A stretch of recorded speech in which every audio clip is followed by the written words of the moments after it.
True Story Tuesday, where I talk about movies based on true stories, and it's Tuesday. Today's movie is Mastermind, the true story of the 1997 Loomis Fargo and Company $17 million heist robbery inspired by the life of the co-worker David Scott Ghantt. Now they say, what you won't do for love? David was a simple man. How did all of this get kicked off? Let's get started. David Scott Ghantt, he's a simple man, 1997, working at Loomis Fargo, and he's making like $8.15 an hour. He's a married man. He's just bored with his life every day, but he continues to go on. Now, David be trying for any chance at excitement in life, and he even starts up this little fling ding shing ding with one of his co-worker whose name is Kelly. Kelly Campbell's the one waving right there in the handcuffs, and they start a little secret love affair, even though David said that they didn't, but come on, we know he did. So Kelly, she was married too, but she had some friends that she knew, and they had been discussing some stuff about a robbery. And her two friends here was Steve and Michelle Chambers. Now, of course, Steve, he was a little two-bit hustler, he committed crimes or whatever. And he was talking to Michelle he was talking to Kelly, telling her, hey, like, you work up there around all that money. We ought to try to plot a plan up to rob her. Yeah, this is the best picture I can get of Kelly. So Kelly is saying, like, hey, yeah, we probably could do that. I got a guy that I think I can bring in on it. And of course, that guy's old David, little gullible David here. And David was like, hey, what the hell? I ain't got nothing to lose. My life boring. You know what? This will bring some excitement.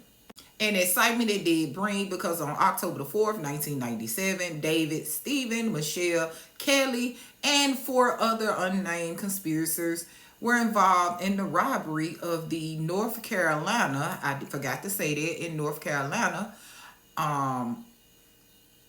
robbery.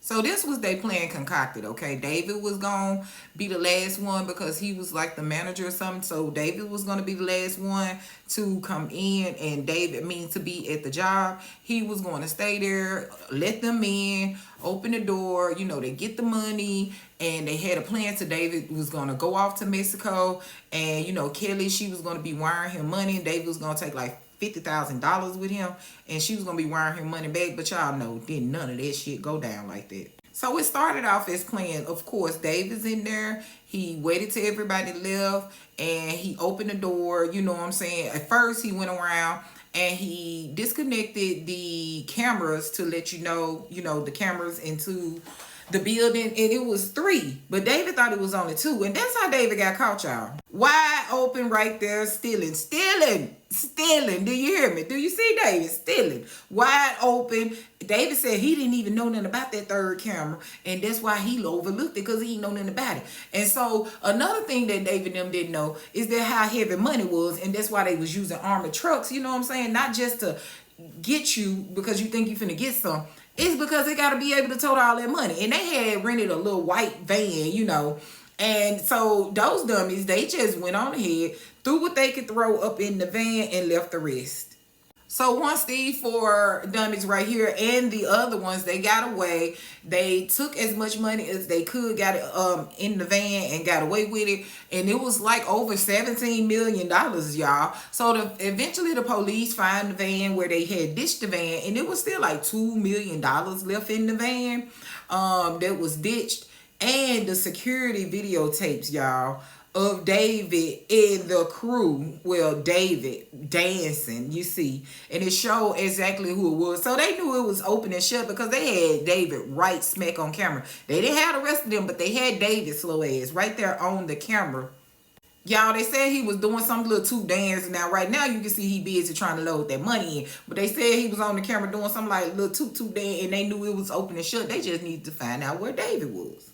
So, of course, boom, David did his part, what he said he was going to do. He got his $50,000. He ran off and went to Mexico. Now, while he down there in Mexico, of course, he living his best life. And he run low on money. Now, y'all, why David thought this was a good idea? Y'all knew David wasn't too bright of a man, okay? Even though he was a war veteran and stuff like that, he did some stuff in his life. They said David just couldn't been too smart to think it was okay to leave all them millions back here and trust these people that he barely even knew. These people was just after that money. And he trusted the Chambers. And of course, the Chambers, I'm not even finna talk, they was trash. They came out the trailer parks, okay? And all of a sudden, they moving in mansions, riding BMWs, like upgrading in life. What they do that at?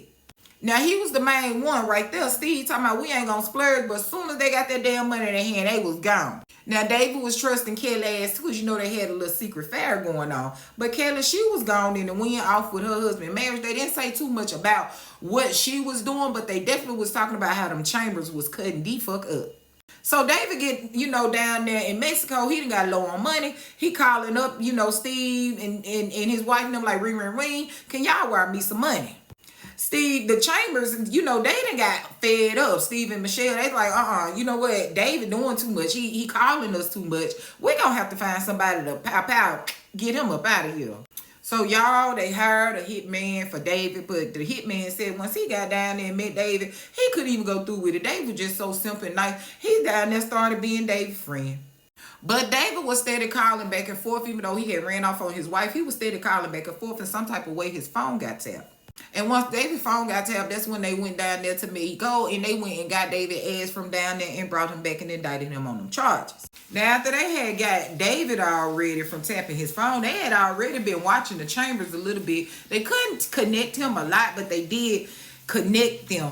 And they watched they spending and how they was living, okay? And while they was doing that, watching the Chambers, I told you Miss Kelly didn't have a lot going on. But one day she go take her ass to the bank, talking about how much money can you put in it before the IRS start watching you or detect it? And to tell her like, what you mean? How much you got? Then y'all, she gonna say it ain't no drug money. Now, okay, that's all I'm gonna have to say, because what you done put the red flag on you if it was not one there. And on top of that, don't let me leave this fact out. Y'all, Kelly take her dumb ass up there to the bank asking these dumb ass questions, and she still got Loomis Fargo rappers around the money. Happy fix it, girl. So boom, of course y'all know that bank teller reported her ass to the FBI, and they set it off. So after being watched and almost identified for a while, it had been about 5 months, and they had been tracking David's phone. And eventually on March the 1st, 1998, they got him and they worked with him. And David even was kind of getting identified with some folks down there. And somebody's like, they look like the man that stole that $20 million up there in, California. Not California, North Carolina. Help me, y'all. And then the next day, boom, all 4 of their asses was locked up and won't let them out. So on March the 12th, they was indicted with money laundering and money laundering as well. Also, 8 other additional family members and 16 other people. So it was like 24 people involved in this thing at all. So don't make me go crazy with the mail, because it was them 4, and it was 4 more of family members and friends that was indicted as well, and along with 16 people that was like indirectly involved with this crime. Everybody pled guilty except for one person. Now with David, he got 7 years. Steve, he got 11 years, and he had to pay back some money. David did too. Michelle got like 7 years, and Kelly, she got like 6 or 7 years too. It wasn't very clear. Now the other people that was ranging in it, even the one that was said that he wasn't guilty, he got 8 years, y'all. He should have just said he was guilty, because a lot of the other people really just got probation. So as of now, y'all, they have been released from prison. Everybody, they did get fines, with Steve having the most to paying back of $3.5 million. And David, it said he had to pay back like $30,000. Now, my question is, y'all, what that damn $2 million at that they claim were missing? Honestly, y'all know the police got that shit.